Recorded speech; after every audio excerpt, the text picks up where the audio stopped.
آج میں نے آپ سے خدمت میں ایک اپیل کرنی ہے، وہ یہ ہے کہ ہم نے نا آج اس جمعے میں عہد کرنا ہے کہ ہم نے جھوٹ نہیں بولنا۔ ایک دفعہ ہم نے بچے سے کہا تھا، مجبور تھے، شاید بڑے مجبور ہوں گے ہم، کسی صاحب نے نا بڑی مجبوری میں ایک دن اپنے بچے سے کہہ دیا، وہ باہر آیا تھا بندہ پیسے لینے، اس کا قرض دینا تھا، تنگ دستی تھی، مجبوری تھی، تو اس نے کہا بیٹا ادھر آ، اسے جا کے کہا ابو گھر نہیں۔ آپ نے ایک دفعہ کہا، پھر آپ ساری زندگی روئیں گے کہ پتر میرے ساتھ تو سچ بولا کرنا، لیکن وہ نہیں بولے گا۔ یہ جھوٹ اتنی بڑی مصیبت ہے۔ عورت اپنے شوہر سے کہتی ہے پیسے تھوڑے دے دیا کر، جوڑے ایک میں گزارا کر لوں گی، میرے ساتھ سچ تو بولنا، وہ سچ تو بول۔ تو اگر لاہور جاتا ہے تو مجھے لاہور کا ہی بتا کے جا، میرا رشتہ پیسوں سے نہیں اعتماد سے جڑا ہے۔ ماں کہتی ہے ماں بیٹے سے، پتر سچی بات تھوڑی کر لیا کر، سچی کیا کر۔ سچ ختم ہو گیا۔ اب لوگوں نے جھوٹ کا نام بدل دیا ہے، کہتے میں نے بہانہ کر دیا تھا، او بھئی آپ نے جھوٹ بولا تھا، صاف صاف کہیں، نام بدل دیا۔ جھوٹ کھا گیا میرے ملک کو، جھوٹ کھا گیا اس ملت کو، جھوٹ نے اس امت کو قریب سے آ کے تھام لیا۔ ہم بڑی آزمائش میں ہیں، ہم مطلب ہر شخصی الا ماشاءاللہ، ہر شخصی، آپ کسی شخص سے کوئی معاہدہ کرتے ہیں، کوئی چیز بنانے کی بات کرتے ہیں، خریدنے کی بات کرتے ہیں، وہ جو کہتا ہے اس پر پورا کیوں نہیں اترتا، وہ غلط بات کیوں کرتا ہے؟ میرے نبی پاک علیہ السلام سے پوچھا گیا مومن بزدل ہوتا ہے؟ حضور نے فرمایا ہو جاتا ہے کبھی، یہ غلطی آ جاتی ہے۔ حضور مومن کنجوس ہوتا ہے؟ فرمایا کبھی ہو جاتا ہے۔ یا رسول اللہ مومن جھوٹا بھی ہوتا ہے؟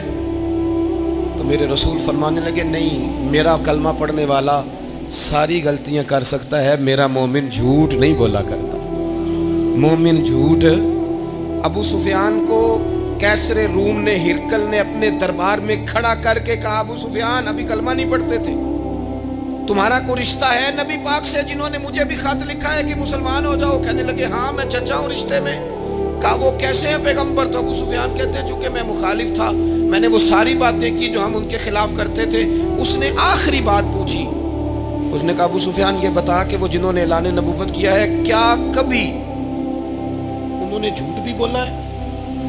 تو ابو سفیان کہتے ہیں کہ ایک منٹ کے لیے میں نے کہا کہہ دوں، مخالفت تھی نا، تو پھر میں نے سوچا یہ تو عرب کی وفاداری کے خلاف ہے، عرب میں سے تو کوئی جھوٹ بولنا پسند ہی نہیں کرتا، اور پھر میں اگر حضور کو معاذ اللہ جادوگر شاعر کہوں گا تو شاید کسی کو ایک منٹ کے لیے متوجہ کر سکوں، اور نبی پاک نے جھوٹ بولا ہے، یہ تو مانے گا ہی کوئی نہیں۔ کہتے ہیں بادشاہ نے پھر زور دے کے کہا سردار بتاتے کیوں نہیں، کیا کبھی انہوں نے جھوٹ بھی بولا ہے؟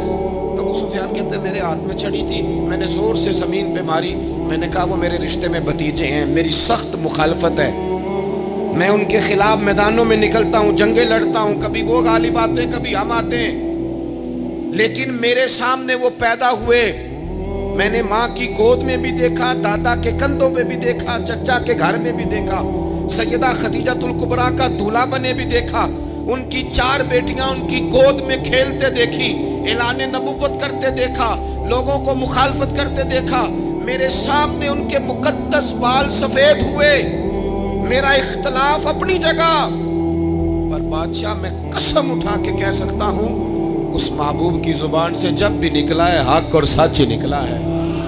اسیر دشمن کی چاہ میں بھی، وہ مخالفوں کی نگاہ میں بھی امی ہے، صادق ہے، معتبر ہے، میرا پیغمبر عظیم تر ہے، میرا پیغمبر عظیم تر ہے، میرا پیغمبر عظیم تر ہے۔ جھوٹ نہیں کبھی حضور نے بولا۔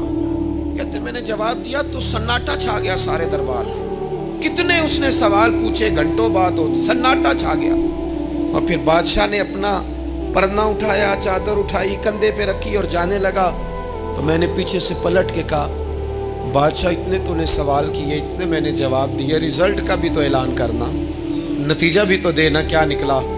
تو کہتے ہیں وہ جا رہا تھا، وہیں کھڑے کھڑے اس نے چہرہ میری طرف پھیرا اور کہنے لگا سردار نتیجہ تو نکل آیا ہے، رزلٹ تو نکل آیا۔